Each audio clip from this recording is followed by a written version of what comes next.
والله أعلم بأعدائكم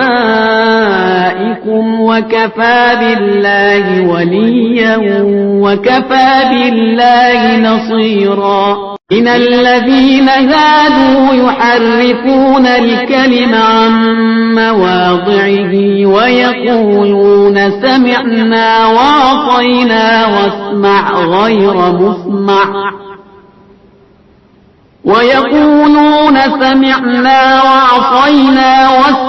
غير مسمع وراعنا ليا بألسنتهم وطعنا في الدين.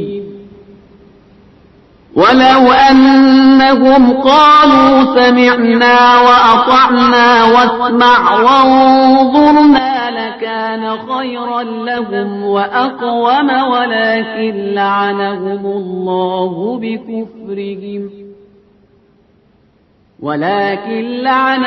الله بكفرهم فلا يؤمنون إلا قليلا. يا أيها الذين أوتوا الكتاب آمنوا بما نزلنا مصدقا لما معكم من قبل أن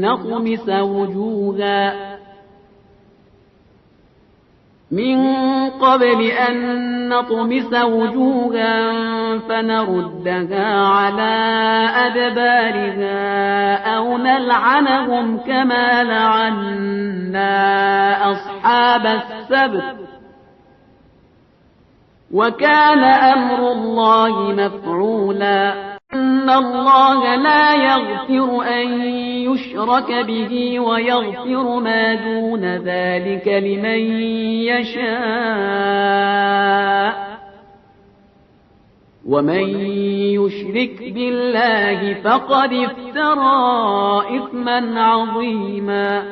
ألم تر إلى الذين يزكون أنفسهم بل الله يزكي من يشاء ولا يظلمون فتيلا. انظر كيف يفترون على الله الكذب وكفى به إثما مبينا. ألم تر إلى الذين أوتوا نصيبا من الكتاب يؤمنون بالجبت والطاغوت ويقولون للذين كفروا هؤلاء أهدى من الذين آمنوا سبيلا.